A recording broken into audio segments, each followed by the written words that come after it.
So, para mga pasto ko lang to, ha? Parang bumuboy abunda lang tayo, ha? Pero not infringement, ha? Boy, ha? Ayun, idol natin yan siya.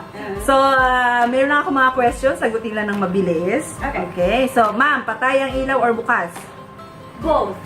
Wow. Minsan gusto ko nakikita eh. Ang ano yan, ma'am? Ang paligid. Ayun! Liliwanagin natin yan. Naku po. Ayan. Ito, ma'am. Okay. Jumbo or regular? Minsan mas okay regular. Pero kung jumbo, okay lang din.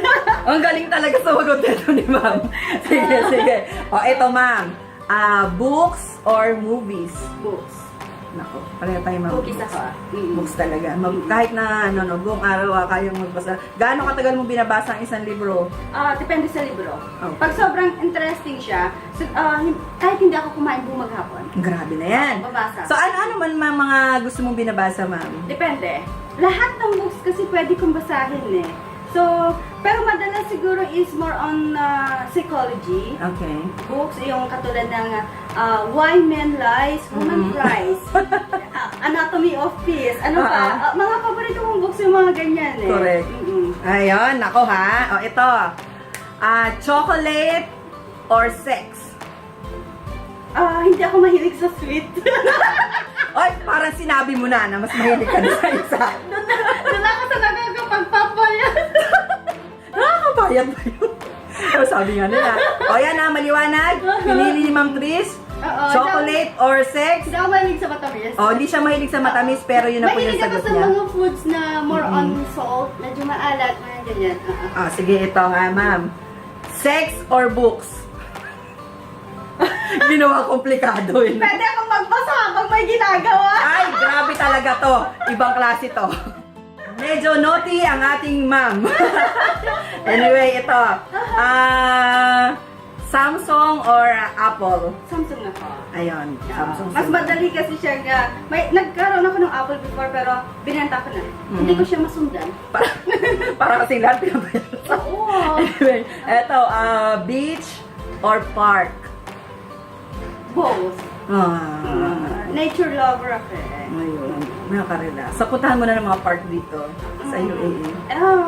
Kasi nandun yung mga events. Ayun, correct. So, sa dami ng invitation, which is kung hanggat kaya ko talaga, kahit 5 minutes to 10 minutes, at least mag-drop ako pag may nag-invite. Kasi ayoko nang merong sasabihin na, si ma'am hindi na naman makakarating. Or si ma'am pumunta dun sa ibang party tapos hindi dumaan dito, yung mga ganyan. So, correct. hanggat kaya ko i-please lahat, gagawin ko. Okay. So, ma'am, ito po, napakalakas ng sense of humor mo, napaka-positive mong tao. Sino ba ang tao naman na nagiging inspiration mo with all your success sa career and with yourself? First thing is family. Of course, family. Second thing is, I have this one person na talagang ina-idolize ko siya. And, hindi naman ako ilang, no? Hindi naman. Parang ina-idolize ko siya na parang feeling ko is, siya ngayon yung nag-guide sa akin. Inspiration mo and motivation. Eto, ma'am, ano naman ang nagmo-motivate sa'yo everyday pagising mo sa umaga? Apart from, of course, we need to go to work everyday. Ano pa yung pinakang nagmo-motivate talaga sa'yo everyday na you need to wake up? Would you believe na yung room ko is meron akong isang part doon na parang pinaka-study table. Ang taas doon, nandun lahat ng mga sayings na gusto ko. Yung, halimbawa, yung mga hindi ko pa naaabot or imposible ko nang maabot, ganyan, nilalagay ko doon mga sayings na nakakapagpa-inspired, mga positive sayings, ganyan. Schedules, nandun lahat. So, every time kasi nagigising ako, kasi maliit lang naman yung room ko, wala akong choice kundi basahin siya, tingnan. Kung ano na ba dun yung wala pa, kulang pa. Oo. So, yun, isa yun. And, of course, kailangan siguro is, kung may goal ka kasi, at may gusto ka pang maabot, yun yung pinaka-exacting na pwede mong gawing inspiration every day. Halimbawa, pag-gising mo, ay, Diyos ko, kailangan ko talagang gumising, kailangan ko magtrabaho kasi gusto ko pang bumili ng lupa sa Pilipinas. Or gusto kong bigyan yung nanay ko ng business. Or, para pagdating, dapat may target kasi.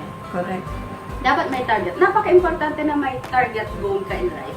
Like, iisipin mo na at age of 40, dapat stable na ako. True. Or at age of 40, dapat nasa opisina na lang ako. Diba? So, dapat may target may target ka sa bawat bagay na ginagawa mo. Huwag kang maglakad na hindi mo alam kung saan ka pupunta. Baka masagasaan ka. Kasi mahirap nun. True. Unending walking ang mangyayari Oo, sa'yo. na parang non-stop na yung Yes. At ginagawa huwag kang mo. magpupunta sa isang grocery na hindi mo alam ang bibilhin mo sometimes. Because parang paikot-ikot ka na, wala ka pang nabili, hindi mo alam kasi kung anong gusto mo. Diba? Ang ganda niyan, ma'am. Totoo yan. Totoo Parang yan. i-list down mo. Para List down mo. i-apply mo sa life mo, i-list down mo Yes. lahat ng mga gusto mong mangyari. Mga simpleng bagay lang na lahat ng kailangan mo, ilista mo na. Para pagdating mo doon, alam mo kung anong gagawin mo. Diba? Unlike na lang kung talagang gusto mong mag-unwind, paikot-ikot ka doon, wala kang bibilhin. Doon ka talaga umikot-ikot, no? Gusto mo lang- Saka ka paikot-ikot mo, talaga dilampot mo na lahat. Oo. Tapos naubos sa sahod. Ayun. Ayan. Ayan. So, ma'am, despite na napakalakas ng iyong personality at napaka-positive mong tao, ano naman yung nagpapalungkot sa'yo? Siya. Joke. Sorry, siya. Nananawagan po si Ma'am Trish.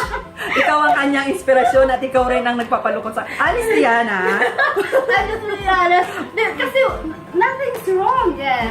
True. You're Alam, parang kailangan talaga na ikaw ay lumablight na. I can feel you. Magdodouble lang iyong happiness, mag-glow lalo ang iyong eyes pag, o yung kung sino man siya. wow.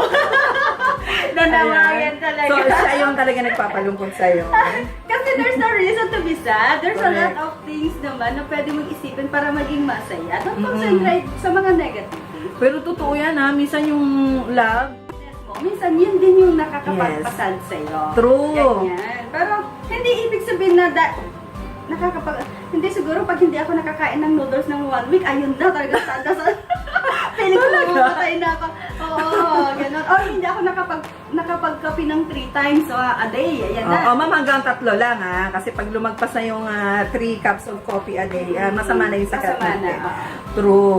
So, ang simple lang pala ng mga Kasi is alam mong kumpleto ka kahit wala Correct. siya. Yes. Kahit wala kang love life, alam mo masaya ka at kumpleto ka. O, ayan, sa mga humuhugot na inday dyan, kahit walang boyfriend, be happy with yourself. Yan sa buhay mo, thankful tayo. Exactly. Don't depend your happiness with someone. At hindi totoo yun. Loob ng bahay eh. Mm. Diba, aalagaan mo yung kung may sakit, lulutuan mo, and of course, alam naman, hoy, gumising ka, maglinis ka. Of course, ikaw maglilinis nun, diba? So, Correct. minsan kasi, doon sila humuhugot sa relasyon. Which is hindi tama eh. Hindi tama talaga. Pero dumadating naman talaga sa point na talagang parang feeling mo, iikot yung mundo mo sa isang tao. Correct. Pero, sa pagkikipagrelasyon, dapat importante na alam mo may limitasyon yon. True. Dapat, huwag mo paikutin yung mundo mo sa kanya. Paikutin mo, palakihan mo yung mundo mo, na isipin mo. Kasi minsan, pag may relasyon, sasabihin mo na dapat yung attention mo nasa akin lang. Or yung attention ko sa'yo lang. Hindi, dapat may kaibigan ka pa rin. Go out, makipag-meet ka pa rin sa mga kakilala. Yes. Mag-shopping ka mag-isa, i-enjoy mo yung True. sarili mo. Importante na alam mo kung paano i-enjoy yung sarili mo kahit wala siya. Ayan. Ganun yun. O, diba? Grabe, mature talaga ang usapan natin ngayon. O, diba? Nakaka-level up. Ako na-inspire talaga na thinking sa life, very positive. So, importante din yan talaga yung mga nakakasama natin ay positive talaga silang mga tao. Ma'am, meron ka bang advice sa ating mga kainday? Especially sa mga kainday natin, mga household workers at mga OFW, no? Kung paano nila maabot pa yung kanilang mga simpleng pangarap from pagiging household worker into level up. Okay. So, karamihan kasi ngayon sa mga estudyante ko is talaga nag-work sa bahay. Which is, I can feel them. Kasi nanggaling ako sa pag-caregiver ng 10 months. Which is, I give up kasi parang feeling ko, hindi ko rin siya mapufulfill yung job na yan. Kasi hindi yun yung craft ko. Pero, sa kanila, if tingin nila is okay na sila doon, be it. Never feel na parang, ay, nakakahiya yung work ko, ganyan. Kasi sa totoo lang, aminin natin, yung mga nag-work sa bahay, sila yung ang lalaki ng bahay. Ay, grabe. Tatlo-tatlo ang cellphone. Ang mga higaan. Ang mga higaan, ang lalaki. Diba? May mga, magtataka ka na lang, ako yung laptop ko, 7 years ago na, Acer pa rin. Dadating sila, naka-Apple sila na laptop. Diba? Yes. Ako mismo, parang, saan ba pipindutin ito? Diba? Parang gano'n. So, hindi masama yung mangarap din naman. Okay? And other side naman, hindi masama yung mangarap. Just keep on studying. Kasi True. walang ibang makakatulong sa atin kundi yung mag-aral. True. Kasi hindi ka pwedeng sumabak sa isang bagay na hindi mo alam yung ginagawa mo. Kailangan pag-aralan mo kung paano mo gagawin yung isang bagay. So, kung gusto mong mag-level up, gusto mong gumaya sa akin na from caregiver, nag-PE, ang hirap maging PE, PE na parang lahat na lang ng bagay is iuutos sa'yo, ganyan. Kulang na lang is linisan mo yung buong kabahayan nila, yung mga ganyan. So, mahirap in a sense, pero nag-aral ako ng nag-aral eh. So, nung sabi ko, ay okay, kaya ko na. Kasi alam ko na yung ginagawa ko. So, that's the time na I tried applying another job. True. So, siguro, ang pinaka-ano sa akin is pinaka-advice ko, never stop studying. Learn something in everyday basis. True. Mga simpleng bagay na pwede mong, kahit 5 minutes lang, mag-open ka ng book. And then, may mabasa ka ng word doon na hindi mo maintindihan. Why not to try? May gago tayo, ha? Nung time na nag-aaral tayo, ang hirap-hirap ng Yes. bumili ng dictionary. Parang, Punta sa library. correct, makipagpatayan ka pa kay nanay kasi nga ayaw niyang bilhan ka ng libro o dictionary, di ba? So, nowadays, ang dami na nating paraan para maka-gain ng knowledge. True. So, mag-aral pa, sige pa, hanggang sa maabot mo yung gusto mong gusto mong maabot. And siguro is contentment. Try to be contented in everything that you have. Yes. Yun. Ganda niyan. Yes. Kasi kung kontento ka, kung anong meron ka, isa yun sa magiging dahilan kung na magiging masaya ka sa buhay mo. Yun. Parang hindi ibig sabihin na kontento na ako dito, hindi na ako mag-level up. No. The way na nakokontento ka ngayon kung anong meron ka at nangangarap ka pa sa ibang level, ay ibang klase yun. So nakokontento ka na, nandiyan ka na lang, kontento ka na lang. True. Kontento ka kung anong meron ka ngayon, pero mag-isip ka kung paano ka pa magle-level up. Study Correct. hard. Ayan. Education. Ang ganda-ganda naman talaga ng So, gawin yung hobby, yung pag-aaral. Actually, ngayon, kahit sa mga online, madali na sa keep on learning talaga. Basa-basa. So, imbis na basa-basa ng mga bitterness, post, magbasa ka na lang. Kasi subaybayan yung mga post na Yes, ng iba, magbatuhan ng we're not against sa mga ganon. So, Yes. kasi parang walang naitutulong yun na maganda sa'yo as a person. So, parang like na like lang nilang magbatuhan sila ng negative comment sa isang post na something negative. So, magbatuhan na lang kayo ng comment on a positive way. Ayan, ako, ang saya-saya ng ating kwentuhan. O, hindi ko na namamalayan. Talagang ang layo na ng ating minuto, ma'am. So, maraming salamat, ma'am, talaga sa pagpapaunlak. And, sobrang thank you po at sa pagpunta nyo rito at pagpapaunlak sa Kape at Pandesal with Inday. And alam ko marami tayong may inspired with this episode for today. At, ay naku, meron ka bang babatiin? Ma'am, Father's Day ngayon. Oh my God, nakalimutan. Oo.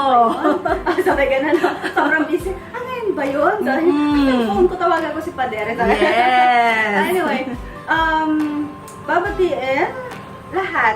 Okay, so, binabati ko ang lahat. Diba kasi pag inisa-isa ko, Diyos ko. Dami. Ang dami. So, Special someone. kung nasaan ka man, diyan ka na lang. Ayan, diba? Nandiyan ka na lang at hintayin mo ako. Diyan na lang. Pauwi na ako. Ayun, wait for me. Ayan, ma'am, meron po ba tayong mga ipopromote na mga activities po ninyo? Wala pa kasing wala pang specific na date ng graduation para sa Highline. Kasi we stop yung kasi gusto ko makapagpahinga yung mga teacher namin. So, after the Eid, so magkakaroon na ng graduation. So, probably first week of July. So, magkakaroon na ng graduation para sa last batch. And lahat ng gustong umattend, mga previous students and so on. So, kahit mga friends, mga gustong umattend, lahat is open. And, yun, ipropromote ko na rin siguro yung bago naming company ngayon, which is a National Energy Management Consultancy. So, lahat ng safety courses na sa amin po. And, nagpro-provide din kami ng ISO certification sa mga companies. Ayan. So, yun. So, kailangan ko ba mag-wanted husband ngayon? O saka na lang? Sige mo, tawagan mo na yan. Ayan. Hindi, joke lang. Ayan. One